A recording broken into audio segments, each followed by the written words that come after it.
We're expecting qualifying to start any minute here in Austin, Texas, where drivers will be hoping to top the timesheets today and be ready for tomorrow's US Grand Prix.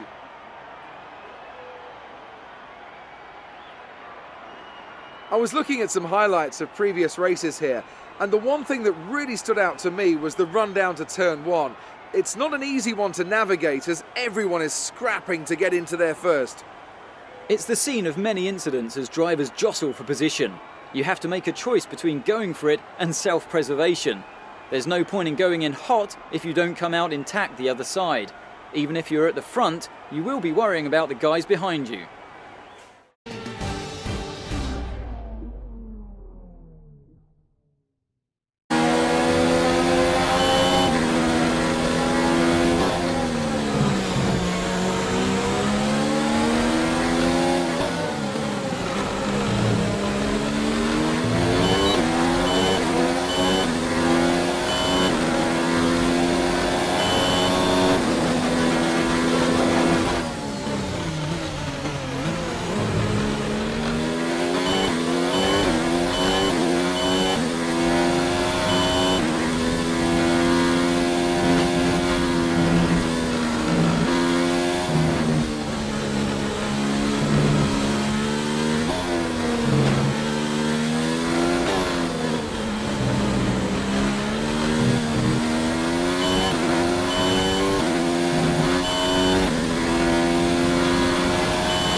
And with qualifying complete, let's review our top three today. De Vries, Hamilton and Sebastian Vettel. With qualifying complete, all that remains is the main event.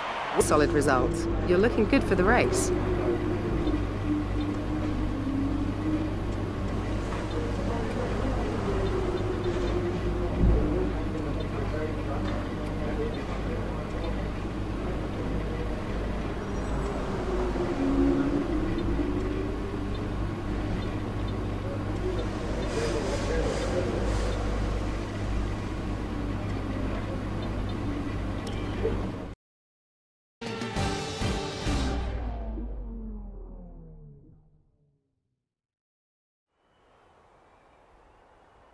What fantastic enthusiasm we have for Formula One here in the United States of America. And it's an enthusiasm born from generations of memorable Grand Prix racing. Bruce McLaren took his maiden victory at Sebring way back in 1959, and John Watson's 1983 victory at Long Beach, well, that still holds the record for the lowest ever starting position for a race winner. It's the Circuit of the Americas then, situated 14 miles outside the great city of Austin. This is the 3.6-mile lap with 20 corners, 10 each to the left and to the right, and top speeds of around 200 miles per hour. Overtaking opportunities are available into turns 1 and 12, especially with that rear wing DRS wide open. With me today is Anthony Davidson, a man who knows this circuit quite well. Why do you think, though, Ants, that this Grand Prix has now found such huge success since returning to the calendar in 2012? Well, full credit to the race promoters. They have a Grand Prix in a part of the country famed for its love of motorsport, and they do a fantastic job of advertising it to the right crowd, and then satisfying them when they're here with excellent facilities. It also tends to help when the circuit itself is good, and that's definitely true here. The layout is interesting and it produces some exciting action.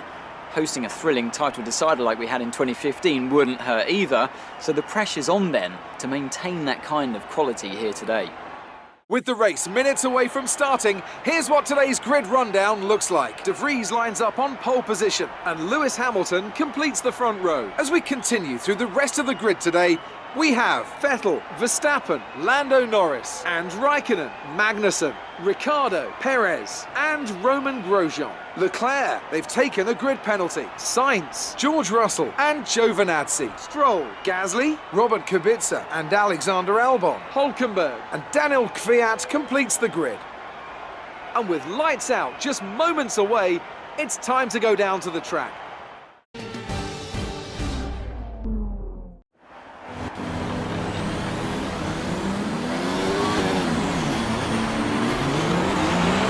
Okay, our system checks are good. We need to stay in formation and start bringing the car up to temperature, please. Get some load into the tyres and work the brakes.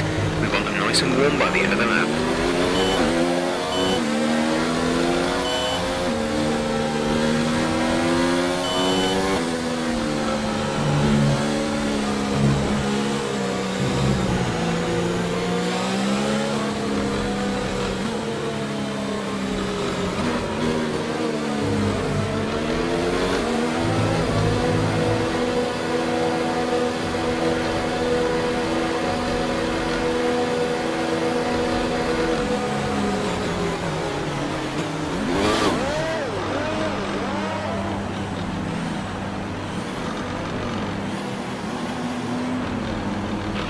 The rest of the grid is forming up. Be patient and watch for the lights.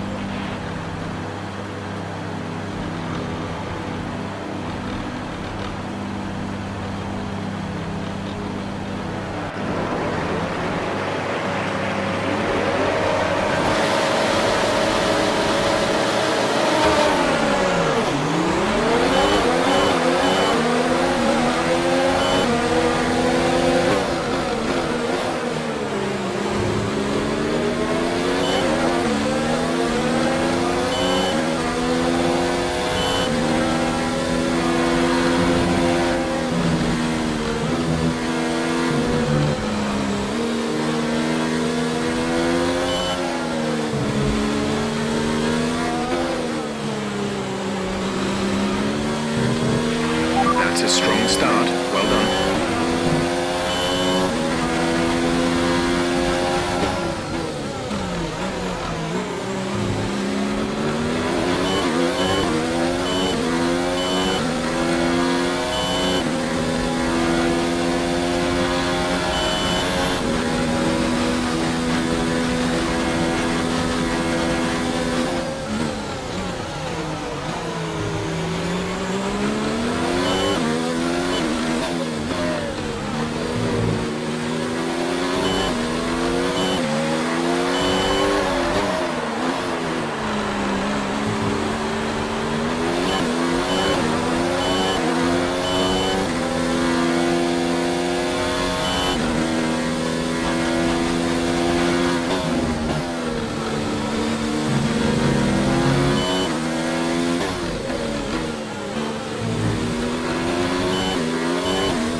exit now.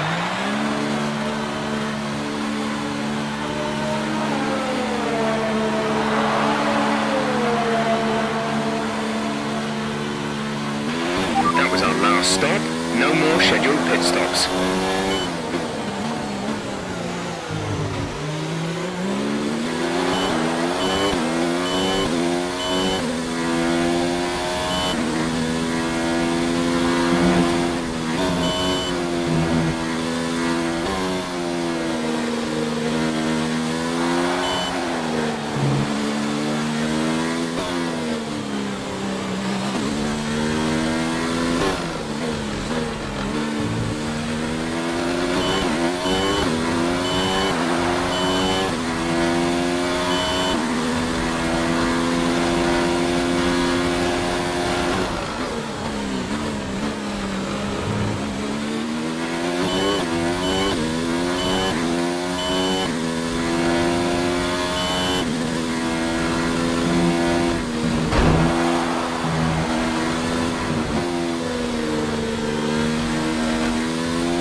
Fantastic! You've won the Grand Prix.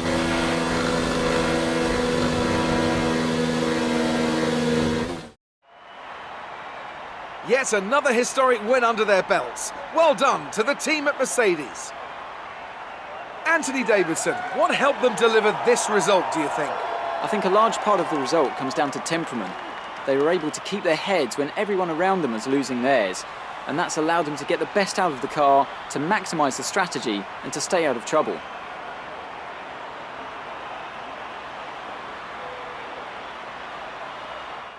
So after a magnificent race, we can now see the drivers making their way to the podium. Once again, it's the Silver Arrows who take top spot, a well-earned victory for Mercedes.